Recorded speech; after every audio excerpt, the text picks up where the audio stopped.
So it sees that, says that I am.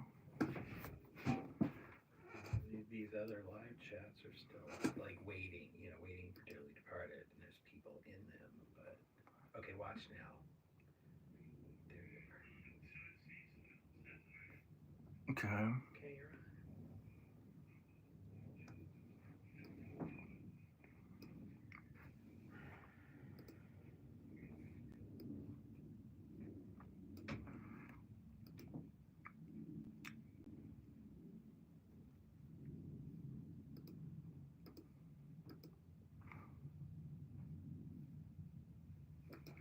Oh, hey guys, hello. Sorry about the wait. I had, as usual, technical difficulties. Actually, this one wasn't even my fault. For some reason, when I got onto Facebook on my computer, it gave me a. It said that I'm not allowed to stream at this time or something like that. Unable to stream at this time. So, many apologies for that. So I've got to look at the chat through my computer, and so forgive me if I'm a little bit delayed here, but I imagine you guys can hear me okay. We've got Australia in the house. Cecil, hello, Cecil. Debbie Michaels.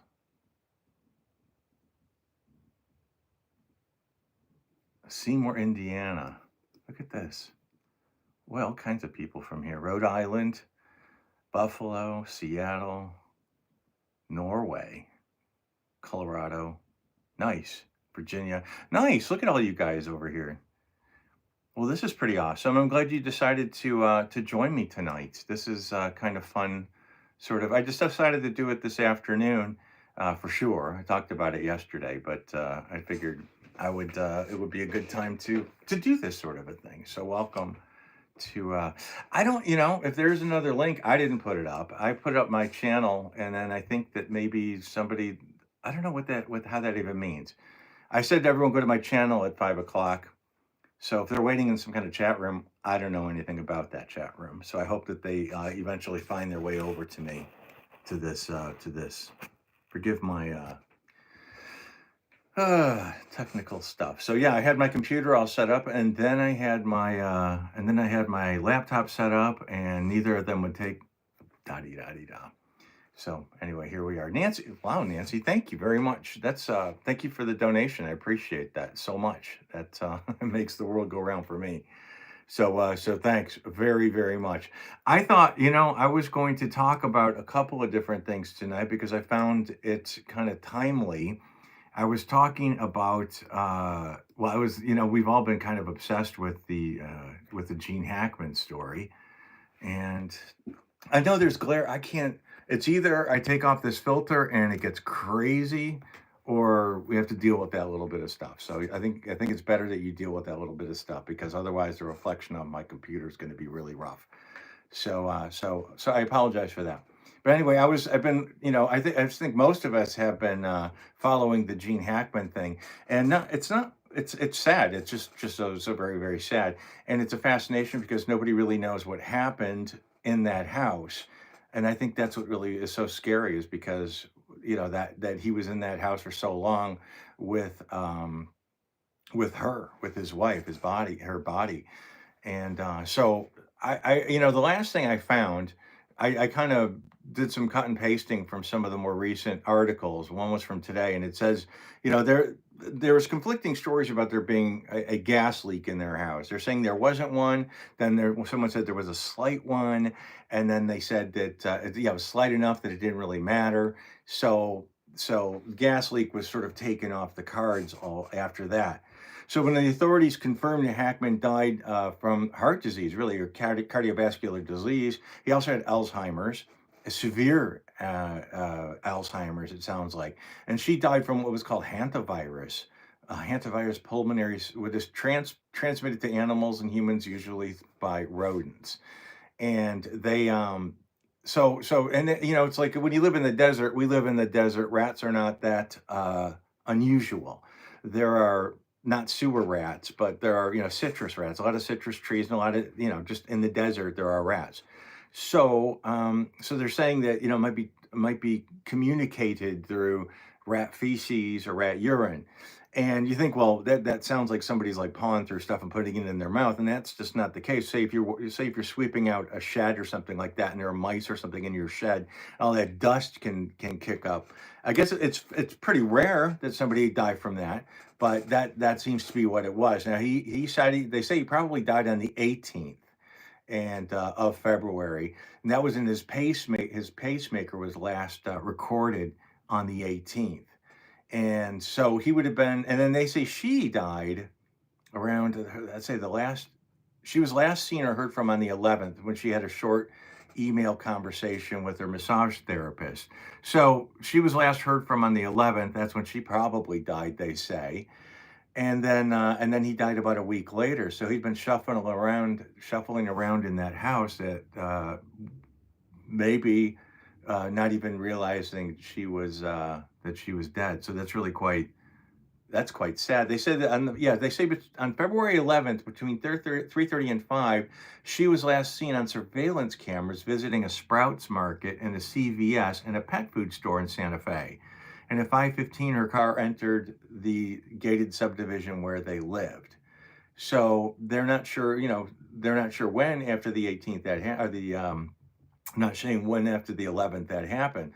But what the original scene descriptions when they said she was laying on the floor and the pills were scattered about, which seems sudden. She was having problems with stuff like that. Yeah, it seemed sudden, or it sounded sudden by the scene description, but they're saying no, maybe she just passed out or something and hit her head, but they're not saying there was any kind of outside injuries either. So what is something that's kind of interesting is that the toxicology report has not been released yet. And usually they will wait before they announce any cause of death. There's always the, toxicology, that it'll be pending. The death certificate will be pending. So it's really kind of rare that law enforcement would release a cause of death without there being a toxicology report so they can rule out any sort of other drugs may be involved or something like that. So that's unusual, and they're saying that the police are still saying there's evidence that needs to be collected. They want to find their cell phone records, but I can't imagine that takes very long. Just call unless they have to go through all the search warrants and stuff. That might be a thing too, but I can't see that being pardon me, a real problem. They say they still consider it as an open investigation until they close the loopholes of the cell phones, which until we finish out the necropsy of the canine. So I guess now the other thing is they're saying that dog that died, because they had three dogs and two were out, I guess. And I read that there was a door open too. And what I find interesting about the door being open is like, well, that makes it easy for things to get in as well as the dogs getting out. So if there were two people that were laying on the floor and honestly, you know, decomposing, that would have attracted a lot of other animals. I would imagine. Obviously, they live in the desert. There's animals out there, so that's curious to me because they might have had other injuries. I think that's what it sounds like to me, but yeah, they don't know if they use phones or emails or anything like that. Causes of death have been finalized, and they were suspicious enough in nature to require a thorough search and investigation. Well, of course. So they didn't do the toxicology yet. So how do they know? I don't know how they know that she had that infection, but it affects. Yeah, they say that the dog had undergone a medical procedure on the 9th, which they say may explain why the dog was in a crate. And that makes sense. They say that the couple's other two dogs were found alive and were able to go in and out of the house through an open door. So that means anything could have got in too. So I find that kind of interesting. Sad. Yeah, somebody said that like their eyeballs were eaten out. Well, it's like, well, I don't think so.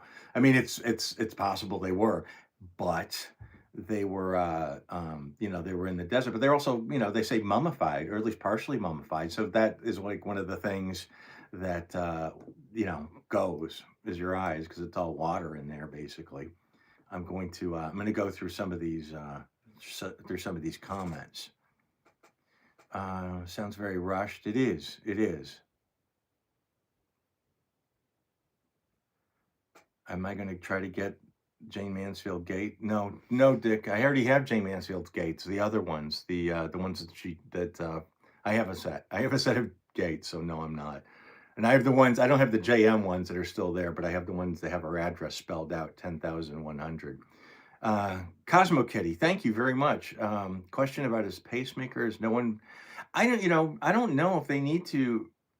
I think pacemaker, I don't think they're in electronic communication. I think they store information, but I don't think they're in communication like they send information back and forth to anybody. I just think it monitors what's in there and tries to keep your heart going. So I don't think it sends any notification. I don't think it's got like Wi-Fi or anything like that. I'm not saying that to be funny.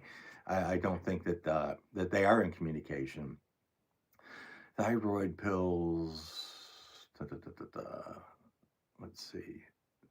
I mean, thanks for saying that about the 6 degrees of helter skelter.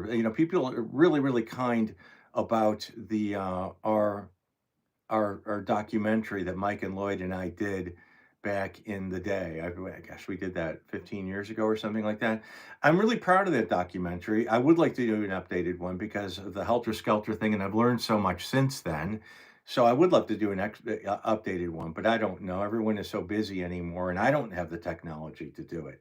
So we'll see. I don't know, but I'd like to. But I stand by the documentaries. We went to all those locations and we got some good interviews that no one has ever spoken to. And since then, I've gotten good interviews, which are actually on my YouTube page. When I interviewed Stephen Weiss, who found the gun, I interviewed Officer Wills, who gave Manson a ticket, which the night it was the night before the murders that destroyed his alibi when he said he was out of town. And I also, was friends with Virginia Graham. So, and I got that lengthy interview, and all of those are on my YouTube channel. So, if you wanted to check them out, you could. But I would like to include those in a future. I would like to include those in a future possible update on the 6 degrees of helter skelter. But in the meantime, I'll just do my YouTube stuff. So that would be what I do. So. Coyotes can come in through the doggy. Yeah, I mean everything can come in. Raccoons, coyotes, rats, everything can come in. And it sounds like an open door. It doesn't sound like it was a doggy door. It sounds like an open door. And even so, even if it was an open door or a dog door, cats. I mean, if they want food bad enough, they'll go. So yeah.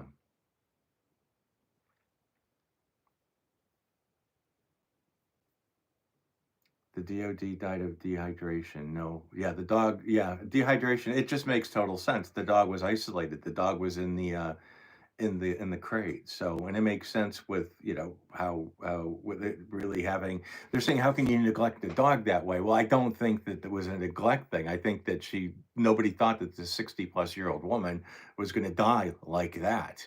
And so I don't think it was neglect. It's just sad. It's just a sad circumstance. And I think that's a reason why a lot of people didn't contact Gene Hackman, because they figure his caregiver is his wife, who's there all the time. So and she called her massage therapist or emailed them. Maybe she said, don't come in a couple of days. We're gonna put off the appointment. I don't know. This is all hypothetical. But I just wanted to defend that, is that I don't think it was neglect that the dog was in the crate. I don't, because we know now that she didn't unalive herself, and so yeah, there's no foul play, and that. Do I think they were hoarders? No, I don't. I don't think so. Oh, you're saying Jeff Davis says that pacemakers can communicate through Wi-Fi. Okay.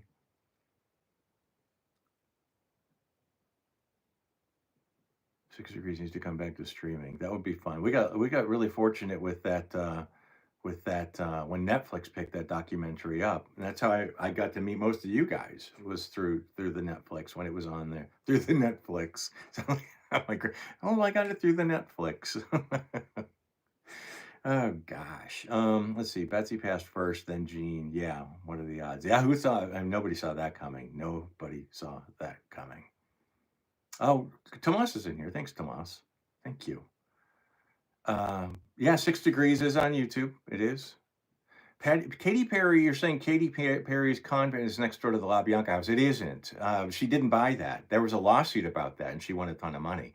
But the nuns who owned it were selling it to a person who was going to make a um, hotel, I think it was, and then their archdiocese was going to sell it to Katy Perry, and somebody agreed with both of them, and that's why I went to court.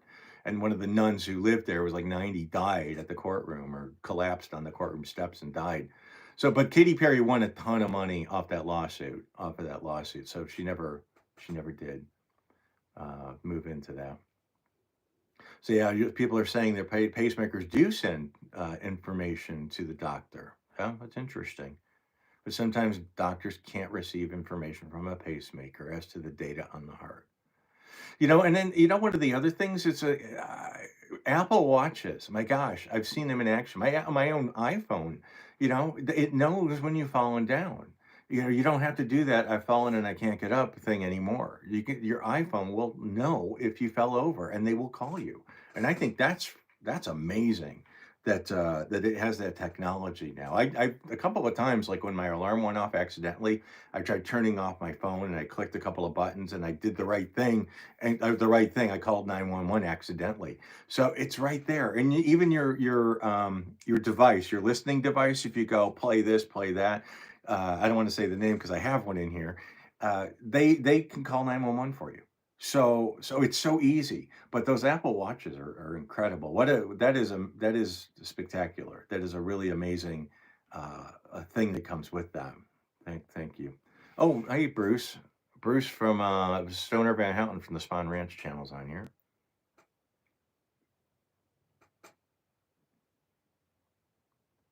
Yeah, he lived a week with her dead body. The only thing you could say, you can hope, is that he didn't know it. And it sounds like that might be the case. It sounds like that might be the case. Indigo, thank you very much. Thank you very much. I appreciate your donation. You guys are very kind and very generous. We need a Scott watch along with the commentary of the movie. Other stars claim they almost went to the Sharon Tate house that night. Well, yeah, Patricia, look at my YouTube channel. I did a whole video on everyone, a lot of the people that claimed that we were supposed to be at the house that night, or they were invited to the house that night. So, let's see. Oh, from Phoenix, dearly departed tour Palm Springs. Oh, right. I'm feeling great. Thank you. Oh, yeah, that was the other thing. I did an unboxing video that'll be released really soon. But I think you guys probably know this already, but I had foot surgery a couple of weeks ago, so I've been kind of out of commission. And some nice gentleman by the name of Ricardo sent me soup, which was very kind. Very, very, very kind.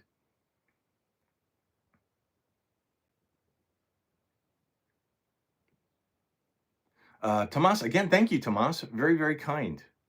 So yeah, one of the things I wanted to talk about today was that the documentary, the Chaos documentary. I watched it the other night, and I watched part of it again today just to make sure that my I got it right of what I thought. And I had well, first of all, I'm not gonna. This is not me trashing it, okay? I don't. There's a lot of information that's out there that I think is pretty ridiculous. There's a lot of stuff I don't subscribe to. I read the book. I have the book, right? I could say I read a good portion of it, but I stopped reading it because I got bored, honestly. And that sounds not very nice, but I was bored with it. I got bored, and I thought, well, how can you take something so that very interesting and fascinating and make it uninteresting? And I think that's what they did. And O'Neill sold the book to Netflix, I guess, and it was made into this documentary that came out the other night. And 90 minutes. I have a feeling that O'Neill was hoping it was going to be a longer documentary. I think, in fact, when I watched it, I thought this should have been a longer documentary. If you wanted to get your point across, it should have been a long documentary. I was surprised it was only a one sit down 90-minute thing. I prefer true crime stories to be a sit down in one watch it. I'll watch a 2 hour movie. I'll watch a 2.5 hour movie. It's hard to sit through 8 hours of something or to commit to that. So I was relieved when I saw it was only 90 minutes. But I don't think Tom O'Neill's is I can't imagine him being very happy with the way the documentary turned out. I'm not putting words in his mouth. It's just my thought. I don't think he could be happy with the way it turned out because it was 90 minutes long And I would say, I don't know, 45 minutes of it was just a rehash, a retelling of the story. He had an interesting interview with Bobby Beausoleil that was done on the telephone.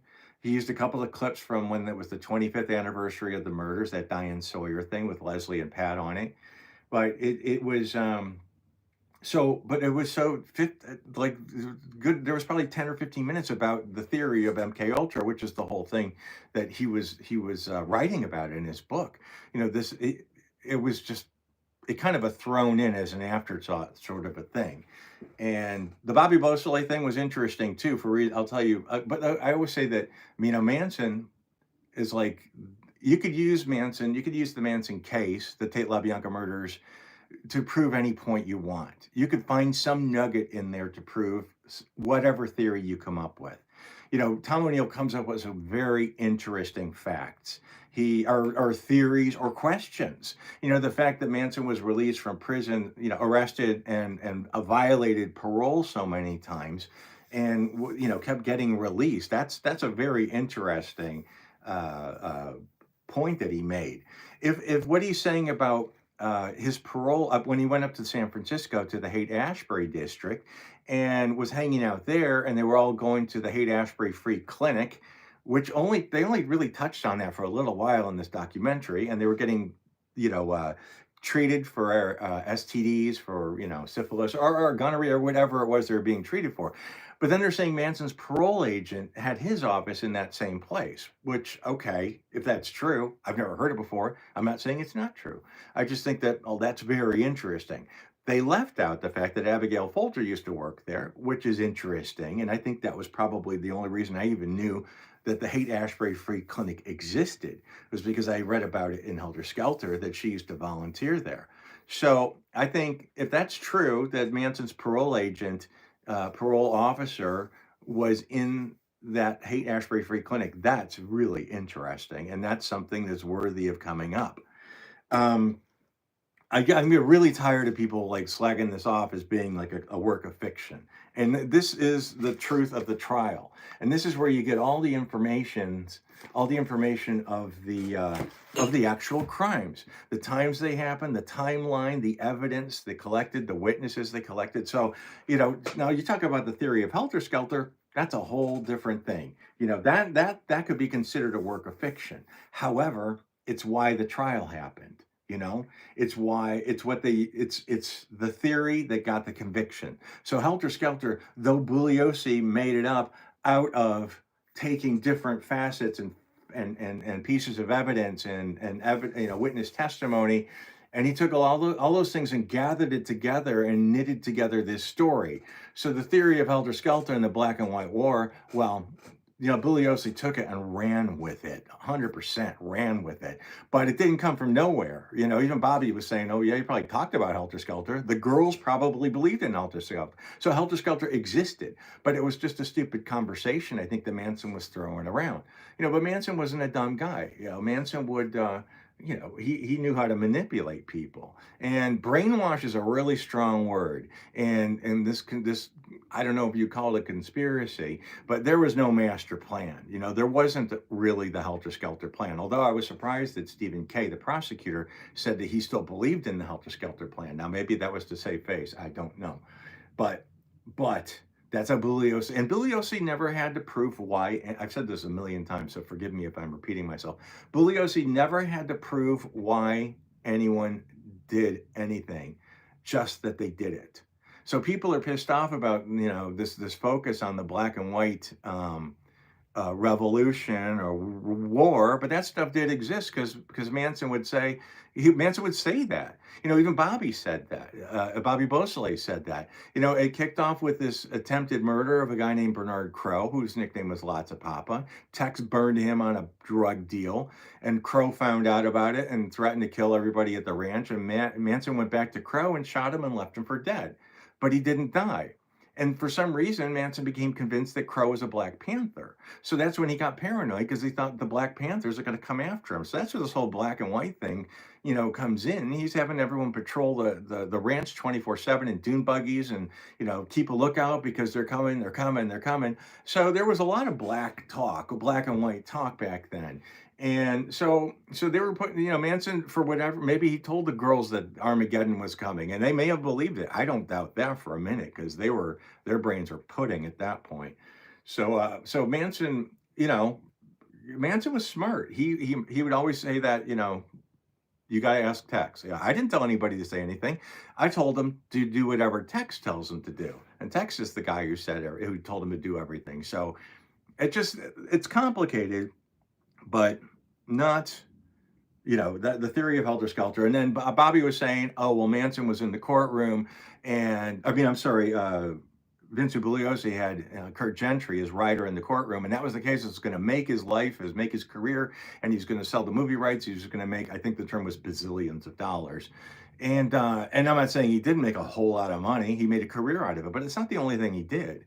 He was a prosecutor, and he wrote other books. He wasn't, he dined out on Helter Skelter, and I've no doubt it gave him a comfortable living. But back in August, or back in 1970, when the trial was going on, he couldn't possibly know that we'd be talking about it 50 plus years later. So, Bugliosi wasn't dumb in any way.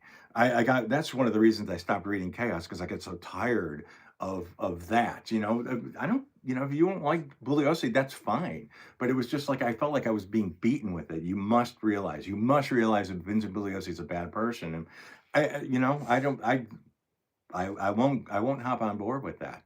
So, so there, you know.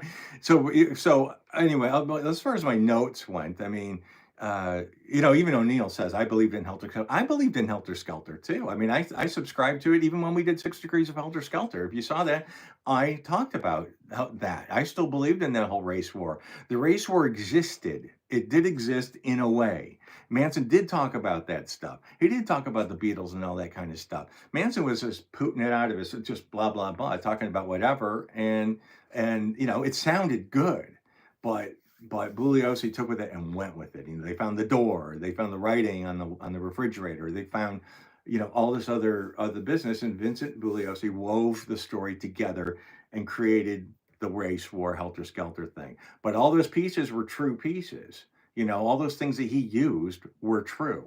So but I just loathe it when people say Helter Skelter is a work of fiction, because it's not. And this is where you'll find out who found the weapon, who found, all the newspaper articles. One of the things that I really wanted to find, and I couldn't do it, and it was bugging the hell out of me, was that there's been this talk about there being a newspaper. And when they were announcing the Tate murders, the same day in the newspaper was an article about there being a raid at the Spahn Ranch, and they arrested these hippies for auto theft, and they raided it. That I have not been able to find that newspaper, and I'd really like to, because again, that would disprove this whole government thing too. Because if they wanted it to be that kept under wraps, they wouldn't have put that in the newspaper if they wanted to control the media that way. There are a lot of things that are worthy of being questioned. Manson being released from prison and violating parole, and then not putting him back in prison. I mean, that happened a few times. And they were saying that it was a conspiracy to get people. Well, let me see what my notes were. I've written the MK Ultra thing. I just can't do it. I just can't do it. Oh, well, another one of the things I wanted to ask, or I was curious about, and I know that recently Mark Lindsay from Paul Revere and the Raiders, who lived in the house on Cielo Drive with Terry Melcher prior to Candace Bergen moving in with Terry Melcher, and then they both moved out, and Sharon and Roman moved in. And there was audio recording of Terry Melcher's voice just for about 10, 15 seconds. And I don't know what Terry Melcher sounds like. I can't tell you what he sounds like. But the one thing that stood out in my mind was that he's a music producer, and he went to the Spahn Ranch to hear Manson sing, and the girls were all there. And one thing that stood out, and Troy was kind of going, yeah, I don't know, I think you're reaching here. But I don't know what Melcher sounds like. That recording was really clear. I know you can clean up recordings. But Bobby was talking on the phone, and he sounded like he was talking on the phone. And I know that O'Neill talks about he had several meetings with Melcher, and he says that Melcher drove up to Barker Ranch. I don't know if any of that's true, But Melcher said that I went out there and the girls were out there and they were singing harmony with Manson, and I just didn't think he was good enough. Well, I think a music producer, they didn't sing harmony. Do you know what I mean? They did not even sound good. The girls were just kind of humming along or whatever, doing what there was nothing organized, so they weren't like backup singers. They weren't sitting there and practicing and harmonizing. And it only stood out because Terry Melcher's a music producer, and he produced music that involved a lot of harmonizing. So that's all I'll say. I don't know what Melcher sounds like. I've never heard him talk. I've never even seen him move before this, which was interesting. There were some good photos that I'd never seen before of Gary Himon's house, and I think there was one I didn't see of the La Bianca house, and I think there was one or two of the Tate house that I'd never seen before. And there was some footage that was really interesting. Oh, there was that one part where the girls, to protest the way Manson was being treated, they were crawling on their hands and knees down Sunset Boulevard to the courthouse to protest that Manson, was being railroaded or whatever. And I noticed somebody actually fed them, walked up to them and fed one of the girls, which I thought was fascinating. It was like that was the first time I'd ever seen that one. That was really interesting. But okay, so Bobby Beausoleil said in there that Bobby says the whole thing was that Tex was going to snitch on Manson, and that, Tex was a Manson worshiper, like an acolyte, and it was to get Bobby out because Manson thought. Now, okay, so they say Bobby was arrested. Okay, Bobby got arrested for the murder of Gary Hinman, and Bobby was in prison. And for some reason, Bobby said that Tex was going to flip on him, and Manson created these murders or whatever because he was afraid Tex was going to flip on him. It was like, no. They were trying to get Bobby out of prison. That was a big thing that I caught in there. They were trying to get Bobby out. And that's been said from day one. With Sandra Good said it back then. I mean, there's that's sort of the whole point of all this was that to get Bobby out of prison. So it wasn't to to get to because he was afraid of Tex or something like that. It was to get Bobby out. And that was a big error, I thought, part of this, because Bobby was arrested, and I think Manson was afraid that Bobby was going to flip, make a deal, and throw Manson under the bus. So they had to jump into action to get Bobby out because Manson was scared of that. So I don't think that had to do with Tex, to be honest with you. I really don't. And I might be wrong. This is just my opinion, but I'm not talking out of my rear end. This is stuff I've learned quite a bit about it. I know a bit about it, and I would say I disagree. And also, he said that the law enforcement knew that they were related from the very beginning, and why did it take them 3 months to prosecute anyone or to charge anyone with the crime? So it's like, well, it happened. But there were two different law enforcement agencies that were not working with each other, and they wouldn't work with each other, and the evidence got screwed up so badly, and they're saying that it had to do with like Susan Atkins. What did he say about Susan Atkins? Susan was managed and manipulated by the government and turned into a Manchurian candidate sort of thing. So Susan Atkins, the reason that she was going to prosecute or testify against Manson was, she had to do with this government thing. I mean, he said it was not a government conspiracy, but Manson had a lot of leeway. And then the Susan Atkins thing being this, like, I don't know. What the fact remains is Susan Atkins was going to testify against Manson. She didn't know that. She thought she was bragging. She thought she was doing the right thing. And she gave all the interviews. I stabbed Sharon Tate and I tasted her blood and all this business like that. And then she turned. And I guess Manson got to her and she stopped and she said, I was lying. So that's when they went with Linda Kasabian and gave her immunity to testify against them. In the meantime, Susan Atkins' confession went out the door. It was no good anymore. Somebody sold it to the LA Daily News or the Herald or something like that, the Herald Examiner. And it was published in a Sunday paper in December, a Sunday paper before anyone even knew it. So that's really wrong because Susan Atkins explains what they did blow by blow, stab by stab, driving up the car and washing off their clothes in the driveway of that one house. And then they pulled over and threw the clothes off the cliff. The detectives had this information for a very long time and they never acted on it. That's very curious to me. And Bugliosi was not a fan of law enforcement in the book. He never said that. He never made an excuse for them. They screwed up big time. So it was the two contradicting law enforcement agencies. They say that the people who were investigating The Tate crimes, I might have this wrong. One of them were younger, more hotshot people who had something to do with the assassination of Bobby Kennedy and the prosecution of Sirhan Sirhan. There's another one. And the other ones were more seasoned detectives that didn't want these people talking. Those must have been the ones at the Tate House, because at the very moment they were saying, no, no, we're looking at drugs for this one. So that's what was going on there. Is that the law enforcement agencies at the Tate House, they screwed up big time, but they were looking at drugs because there was a lot of drugs going on out there, and it had to do with drugs, some of that. And so that's what was going on. I don't think it was a big conspiracy, and I don't subscribe to it. I really don't. There are questions, absolutely, that were good to bring up about him being released so many times, but the police screwed up. They really screwed up in a big way. I wish I could find that newspaper that had the announcement of the Tate murders at the same time as the raid on the Spahn Ranch. They say that she was it was on, in the same day or something like that. Another thing that they said in the movie, in the Chaos documentary, was that Manson sent them up there because Terry Melcher was up there, and that's just false. I don't know where that came from in the movie, in that documentary. Terry Melcher didn't live in that house. He hadn't lived in that house since January, I think, and the murders were in August. And Manson had been up at that house in March. That's just a fact. I mean, there are witnesses, including Rudolph Altobelli, who I spoke to, and he told me that story, as well as the photographer, Sharon's photographer, who spoke to Manson. So there were eyewitnesses, two eyewitnesses that were there and said that Manson, that came face to face with Manson that day. And even, I don't know if it's true that Sharon was talking to Altobelli on a plane about that, creepy guy that came up to the house looking for Terry Melcher.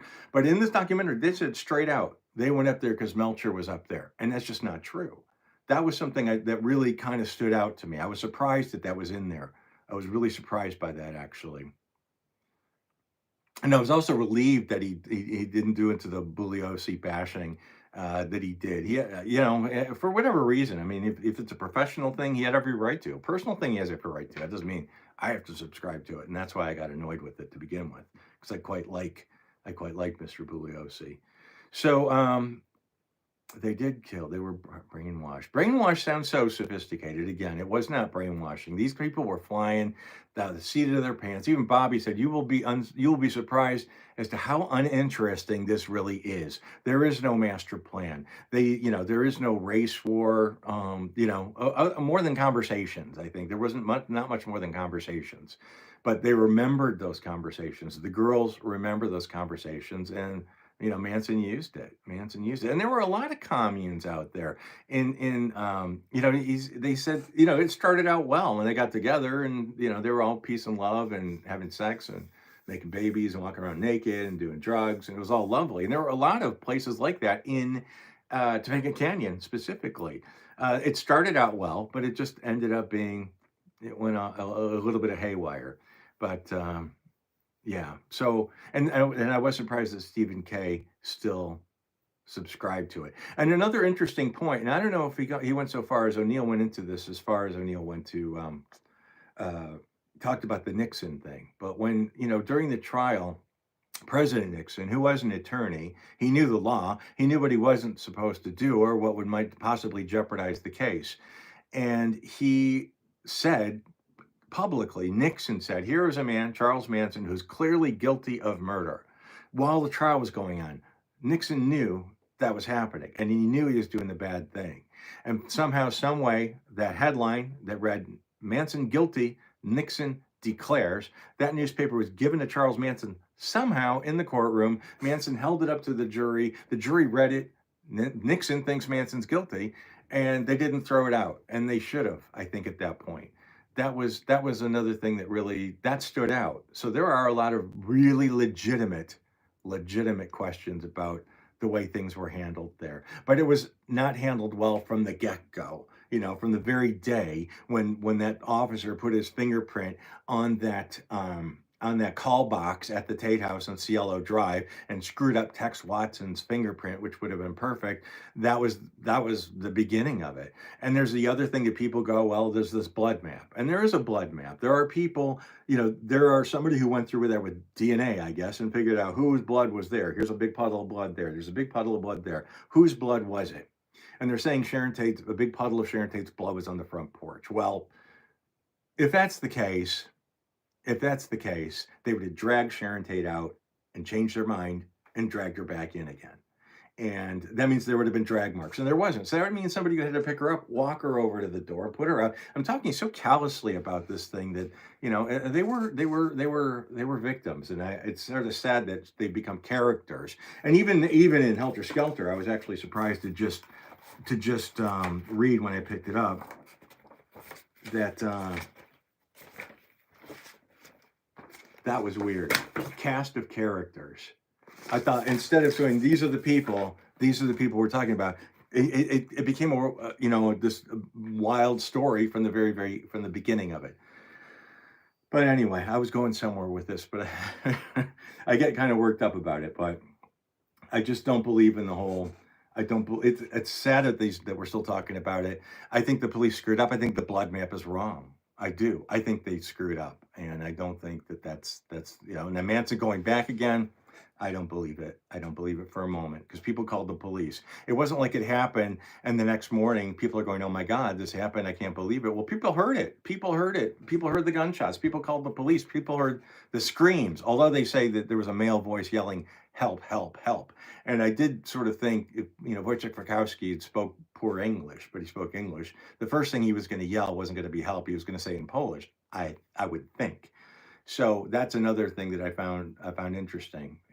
I just so I'm not a big fan of the whole government thing, as I said, and but O'Neill comes up with some very very interesting questions, and good for him, and good for him. He got a documentary made, and that's not an easy feat. So yeah, good for him.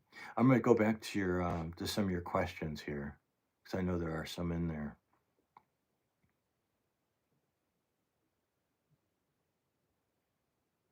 Well, I'm way behind on those. I'm still back on the I'm still in the Gene Hackman stuff.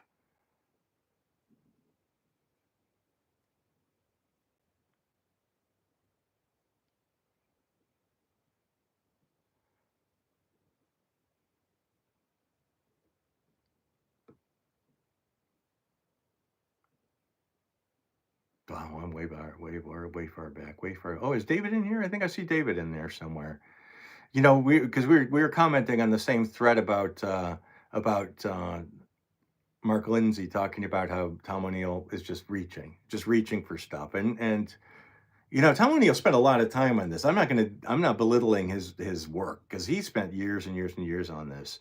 And some of the interviews he got that I read about, I'd like to listen to them. Uh, were very, very interesting.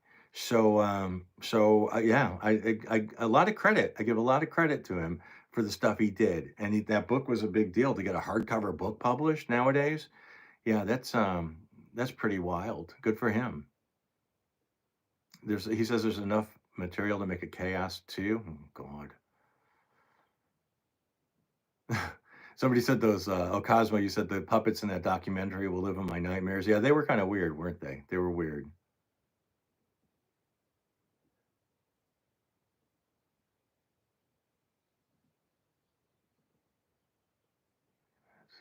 Sequels.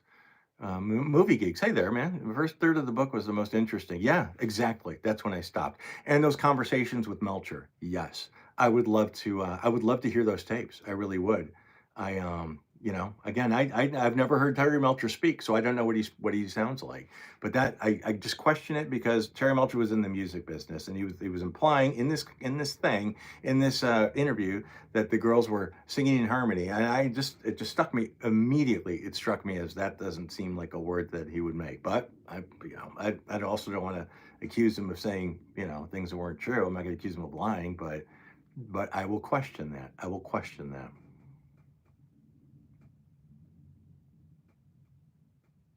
All my signs are backwards. Sorry, I had to do it this way. I tried my laptop, I tried my regular computer, and neither of them would let me go live. I had to go to my phone. So many apologies, many apologies. Making Manson on Peacock was more interesting than, yes, it was. Making Manson wasn't bad. I will still recommend that Helter Skelter and American Myth. It was on Reels a couple of years ago, and gosh, that was good. That was really, really good. It was, again, it was like a 5 night thing, but it was good. I thought that was brilliant. I thought it was brilliant.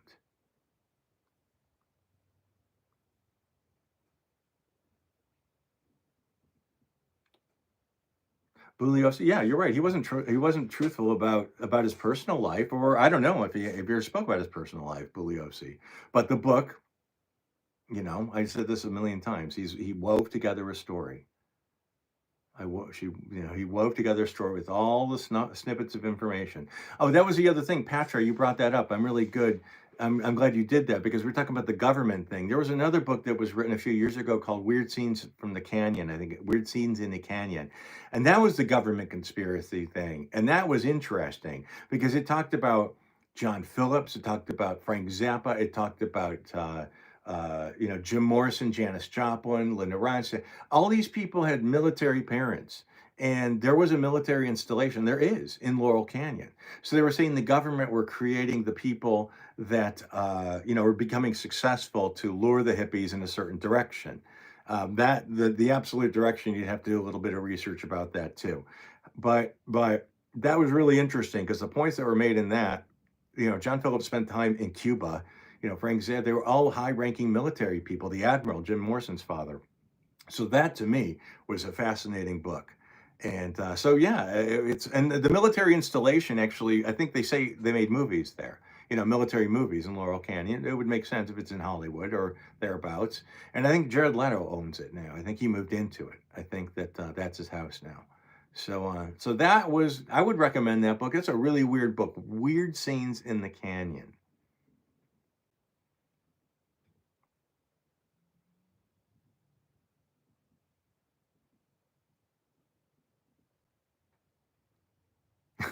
Well, yeah, Tex Watson should admit to them because Tex Watson did them. Tex Watson caused those deaths, except for Pat Kremwinkle, who killed Abigail Folger.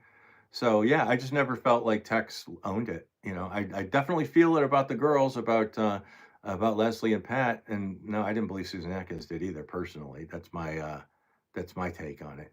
But yeah, Tex is the monster here. Tex is the bad guy. Manson, of course, you want to pin it on. You want to pin it on there on Manson because he makes a convenient pin.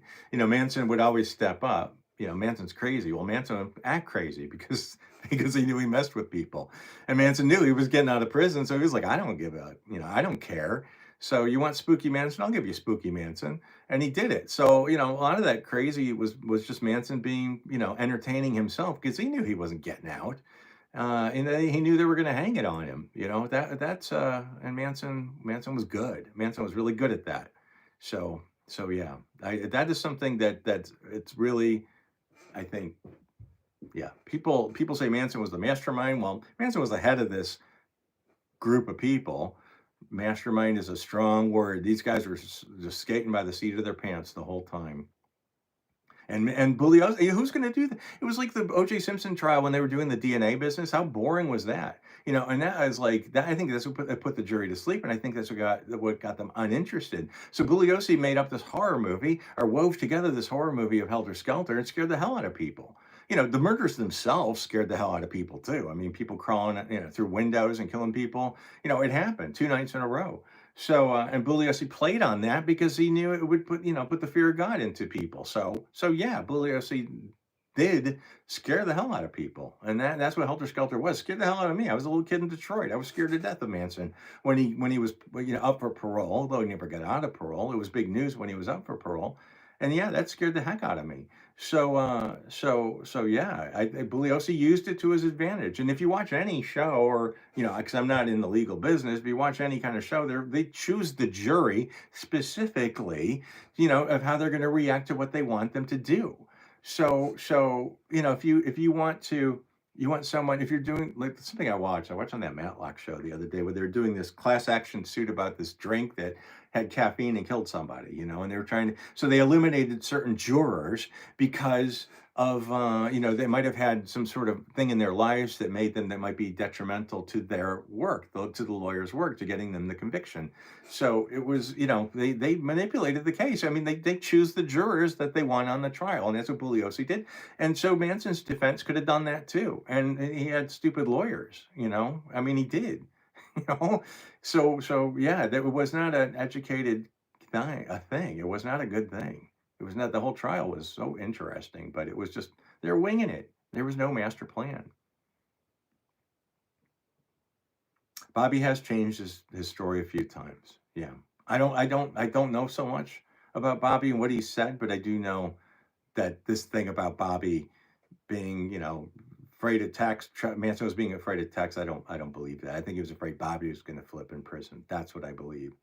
Susan Atkins was out of her mind. Yeah, she changed her mind many times. Certainly did. Yeah, she was bananas.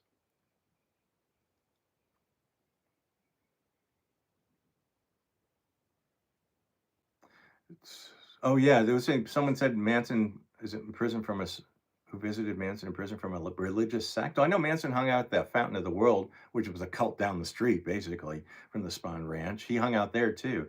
Manson took all these, Manson just as guilty as Bugliosi in a way. He was taking all these snippets from Scientology, from Dale Carnegie, from this and that and the other thing, and he was, the Bible, and certain people preached this and that. Manson did the same thing Bugliosi did, really.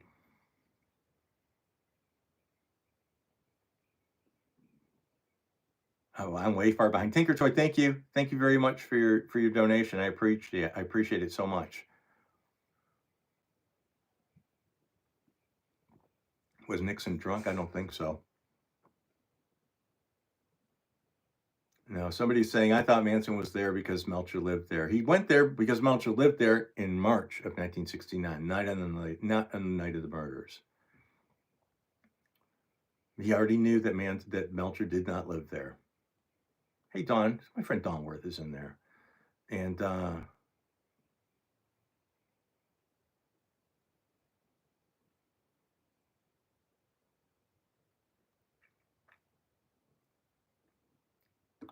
yeah, every once in a while this thing goes zip and I lose it. I do. The deceased pictures are horrific. Yes, they are. Oh, Linda Foster, thank you very much. You're very love from Indiana and love back to you. Thank you. Did LaBianca own a grocery store the family used to dumpster dive? I don't know. I know they owned 6 grocery stores, I think. Uh, yeah, Lino had 10% ownership in them, I think. So I don't know. I do know that they hung around there because I know that the hardware store, Balor Hardware, that those are the people that had a claim on the LaBianca's estate when he died. They had an overdue bill and submitted it to the estate. And I spoke to somebody who worked there who remembers seeing Susan Atkins there. And one of the Gateway supermarkets was right across the street on Hyperion. So it's not ridiculous to think they might have scrambled around there, the you know the dumpsters, grabbing, getting food out of the dumpsters. I don't think that's a ridiculous thing to think. I think it's quite possible. And Lino LaBianca was a big time horse player. You're right. And Lino LaBianca had connections with organized crime. Whether he was involved with it, I don't know. I can't say, but I do know that when they asked his first wife, Alice, if he was connected to the mob, and she goes, he doesn't have any connection to the organization. I was like, well, there's a term that you don't really hear very often. I do think that Bugliosi may have palled around with people that were in organized crime. I do, but I'm not saying that, that absolutely had something to do with it. Oh, Cece, hey Cece. I see a picture of you and Peter Grant one time on your bookshelf. Is that him? No, I don't know who you mean, but I don't know who Peter Grant is. I don't know who Peter Grant is.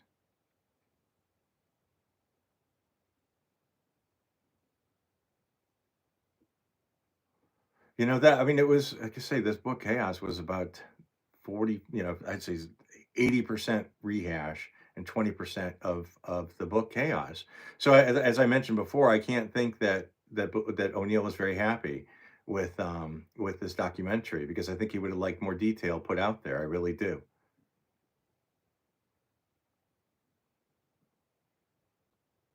Well, I think I didn't tell you this. I can't really even say it. Well, I can't. I mean, when I asked Altabelli about Terry Melcher, Altabelli, I asked him. I said, "You knew Manson, didn't you?" And Bellios goes, "I mean, Altabelli goes, no, I didn't know Manson." I go, "Yeah, but on that night in March or that day of March, you know, he went to your door." He goes, "I knew who he was, but I didn't know Manson." You know, Altabelli was a trip.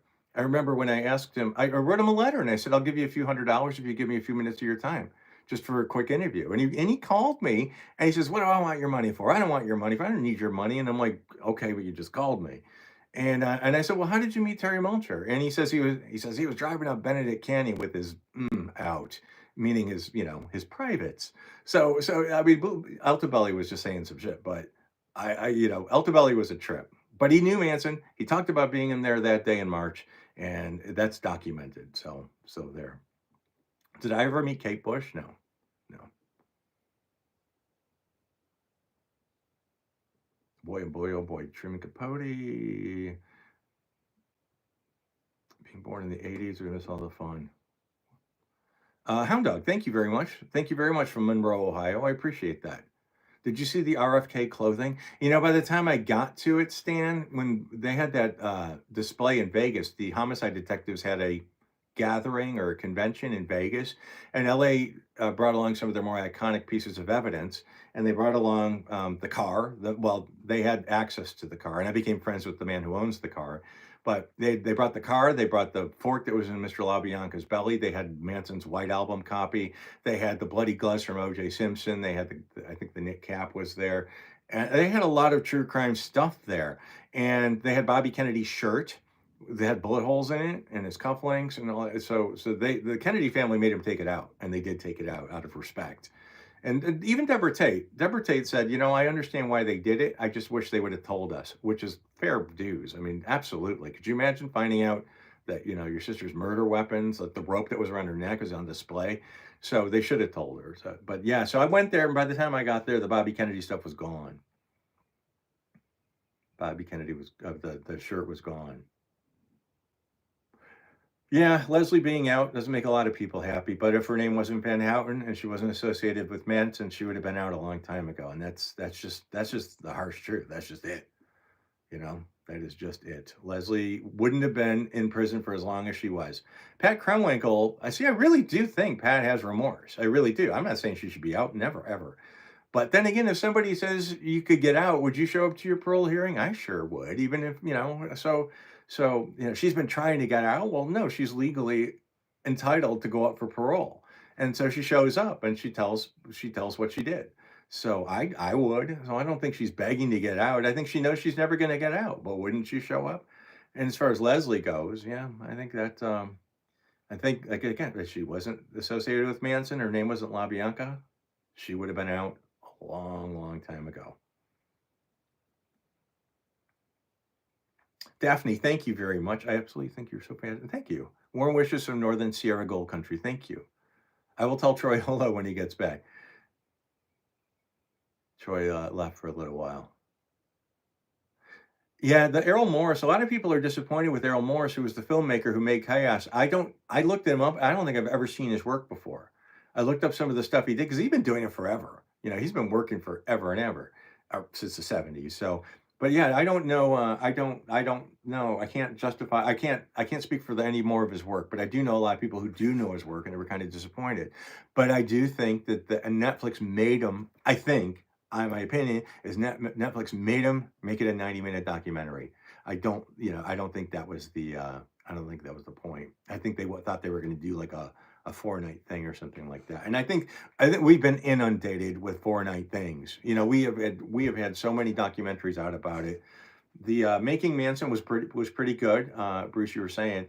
But I still say, man, you know, an American Myth, Helter Skelter, an American Myth. It was on Reels. You can buy the DVD. It's so good. I loved it. I loved it. They talked to so many interesting people.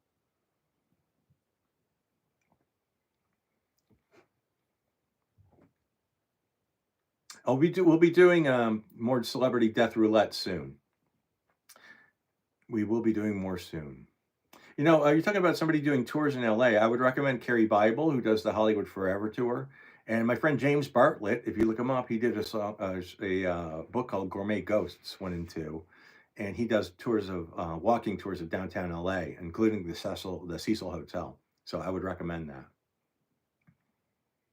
I would recommend them. They're both terrific people. And if you like architecture, my friend Laura Messino has the architecture tour. She's written several books on architecture, and she's really good. And she has several different tours of different neighborhoods. So she has one of Silver Lake, one of Hollywood, one of downtown LA, one of Pasadena. So she's really, really good. Laura Messino, Architecture Tours LA. Highly, highly recommend. Highly recommend.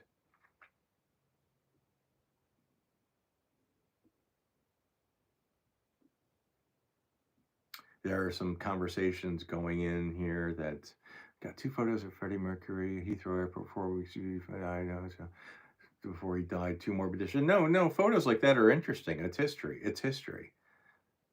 Brian, you said you knew Altabelli, so you can back up my story about what a nut he was. I don't know what I want your money. I don't want your money. Well, you called me.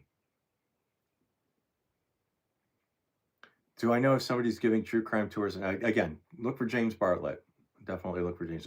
Beatles Abbey Road cover was, yes, you're right. Abbey Road was covered. That was one of the things I found in the '90s, actually, that they took the photograph of the Beatles crossing Abbey Road on the very day, just a few hours before. I don't know exactly how many hours, 10 hours, 12 hours, something like that, before the Tate murder. So the Beatles took that famous picture on August 8th, 1969, in Britain, which was 8 hours different. So I don't know how that works out, but timeline wise.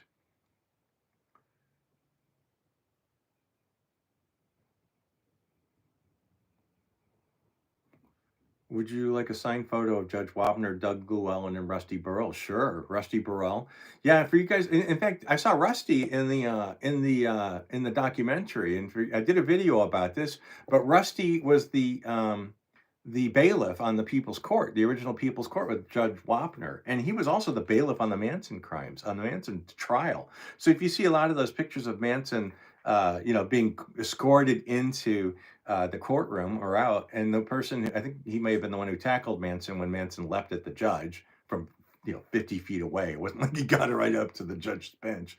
But anyway, Rusty, I think was the guy that tackled him. So Rusty from the People's Court was the bailiff on the Manson trial. That's fascinating to me. I did a video about him when I went to his grave. So sure, yeah, your answer to your question, yeah, definitely. I would love that.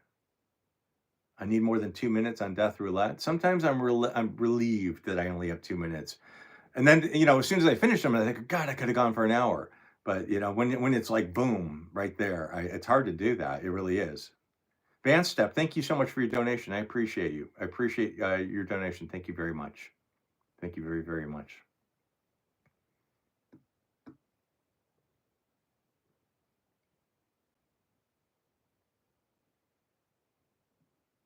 How do you enter a name for roulette? Well, it's I can't tell you because Troy does that, and that's his thing. So and so I don't think you would do that. Take suggestions. I don't know. Miss Velma in LA. I don't know that. Foot recovery is doing well, Tomas. Thank you. Doing pretty well. Hopefully, I'll get the pin removed. Oh, so gross. In a week. Hopefully, a week. Fingers crossed.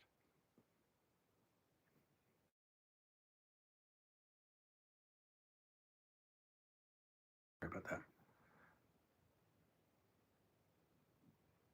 The somebody asked about Natalie Wood. Did Rebecca Vickers have dementia?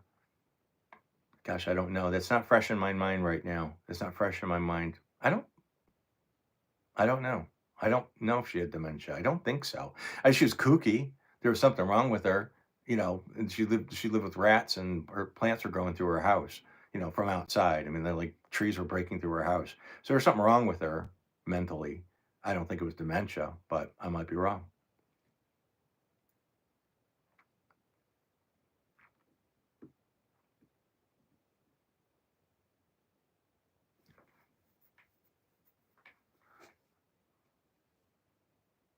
Have I ever tried to talk to Stephen K? I'd like to talk to Stephen K, but again, there's nothing to learn. There's nothing to learn from him. I think everything's out there already in Helter Skelter, in the book Helter Skelter. Again, I hate when people slag off that book. That is the true story of the trial. That is exactly what happened in the trial. This is a document of the trial and of the crimes and what happened and how it happened in chronological order and the evidence and the case. So that is not a work of fiction. Helter Skelter was something Bugliosi assembled from all the facts. And I'm not saying it's a true theory. I'm just saying it's just what Bugliosi did. And Bugliosi never had proof why anybody did anything. He used it to scare the heck out of the juror, and he did. And he did. Any chance of a dearly departed weekend? Ooh, no. No.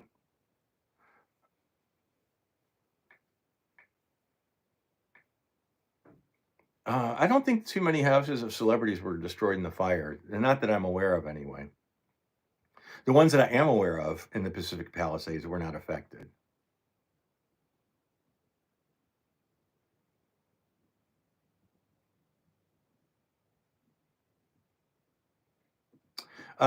Tori, you said, "Did I get your donation?" If you sent it tonight, I didn't. I know, and I apologize. I haven't seen it yet. I'm kind of buzzing through, and the chat just kind of moves on its own, and I apologize.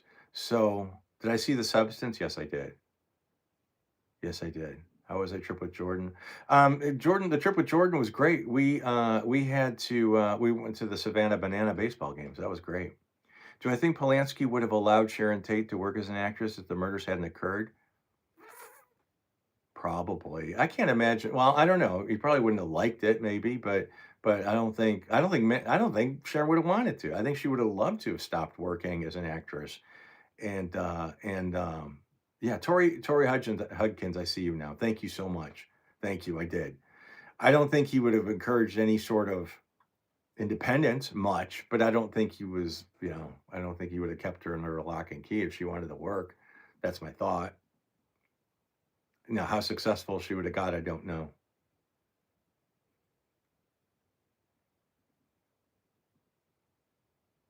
Did I hear what Bill Murray said this week about the John Belushi book Wired? Yes, I did.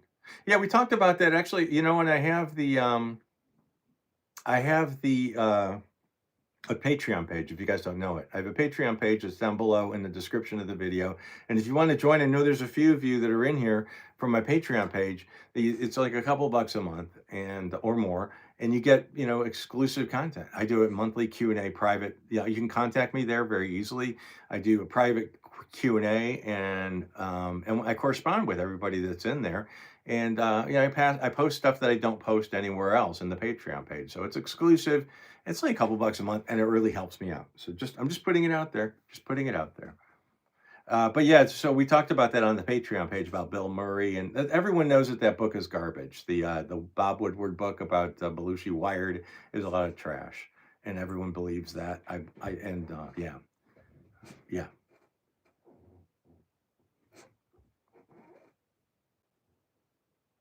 Yeah, when I wrote that about Stephen Parent, because I did a Stephen Parent deep dive video about where he lived and where he worked and all that sort of business. And Stephen Parent, it sounds like I'm being nasty about him, and no, he had a criminal record. He spent time in juvenile detention, and the fact that people say, "Who cares if he was gay?" It's like, well, it's relevant.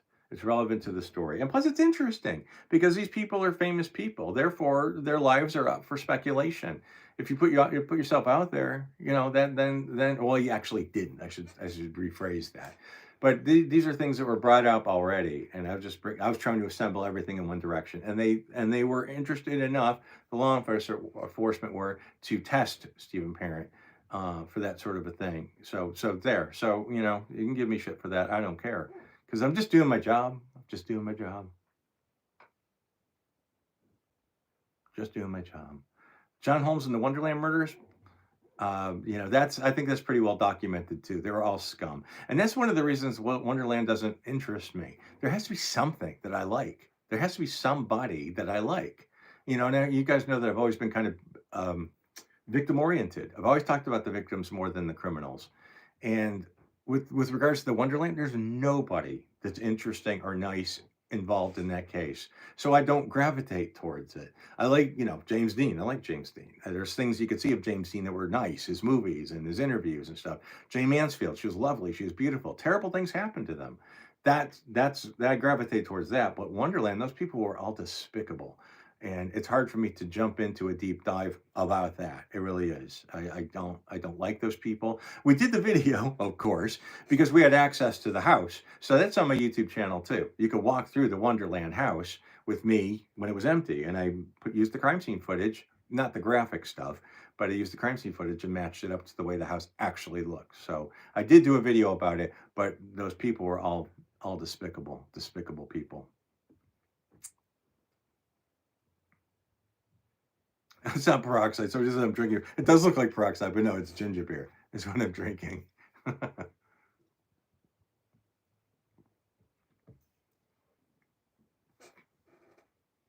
I watched your Hollywood Center video yesterday. I got my hair cut across the street. I showed the owner of the building from your clothes. Oh, cool. Well, that's nice.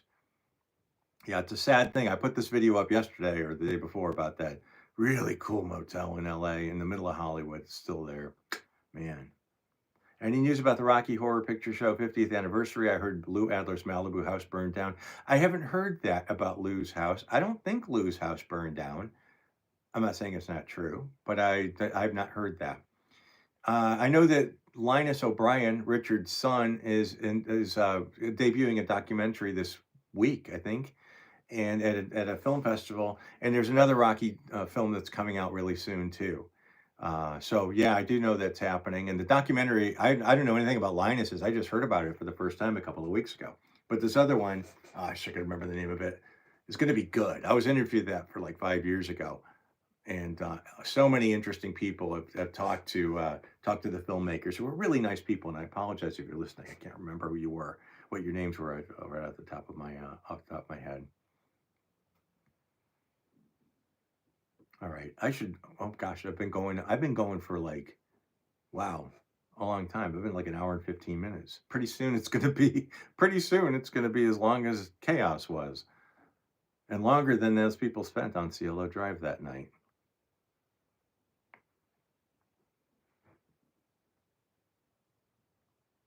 This is gross, but what does death smell like?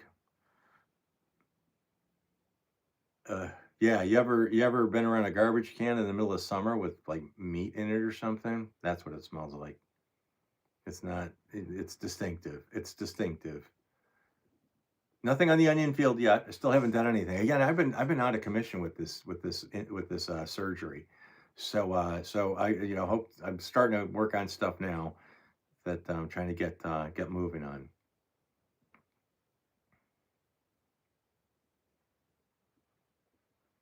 Tab reserve finding. I still have one tab left in my refrigerator. This is Josh. I saw that you used the dearly departed logo for your well. I'm glad it is accounted for something. Do you ever run into any other content creators around town? No, no. No, I should say I met a few people over the years, but not in a few years. Jordan's the only one. Jordan's the only one that I keep in touch with, that I really spend any time with. And I've only met a few YouTubers in my life, actually. Adam, Jason Carpetbagger, they both took my tour one time. That was a lot of fun, and that was before I became a YouTuber. So we had some good times. Yeah, I've met a few people over the years. Was I surprised to hear that Earl Holliman was gay? No, no, that's pretty an open, well, not open, but not a secret. Any thoughts on Elliott Smith? No, I know that a lot of people think that Elliott Smith did not off himself. And from what I read about the autopsy report, Jordan did a video about that, I think. What I read in the autopsy report, it sounds very suspicious. It sounds very suspicious. Okay, you're talking about Laura Messina with the architecture tour. Then there's Carrie Bible, Karie, who does the Hollywood Forever tour, and James Bartlett. Look up Gourmet Ghosts. That's his book, and he's on Facebook. And that book has a page too. Foot's doing well, thank you. Clean the Tate House. That's another one of those things. In the book, Robert Evans told me, at least he said it was Robert Evans, that he did it. Jack Nicholson supposedly did it. In fact, I think it was Evans that told me that Jack Nicholson and he did it. And I think in Helter Skelter it says that Paul Tate did it. So I don't know. I don't know who actually cleaned it up.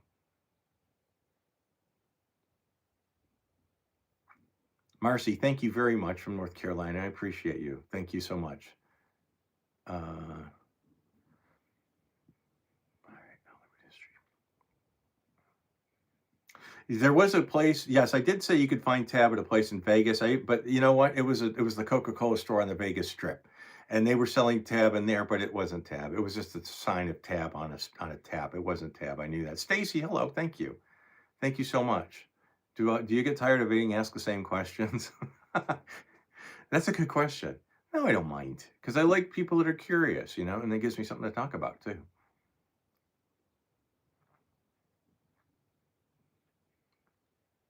I have about 10 books on Jane Mansfield, so I probably have the one you're talking about.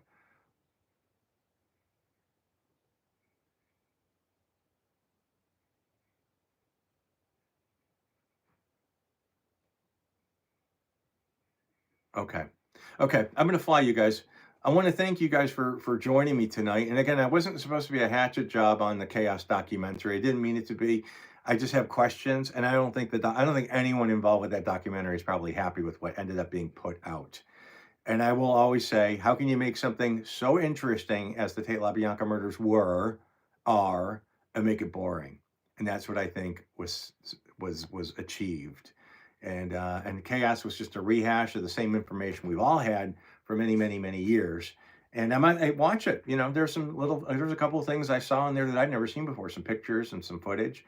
So, I will always watch another documentary. I think it's fascinating, and I will never not be interested in it. But just, keep an eye out. And also, yeah, let's get yeah, okay. So that's I'm gonna go.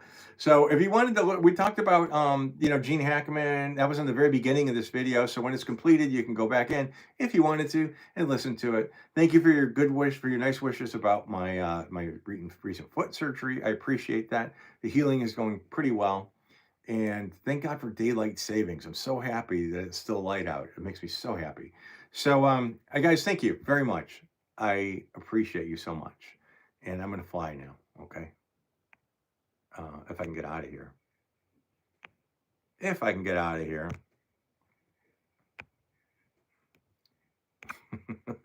That's going to be funny. All right. So, okay. And we're ending.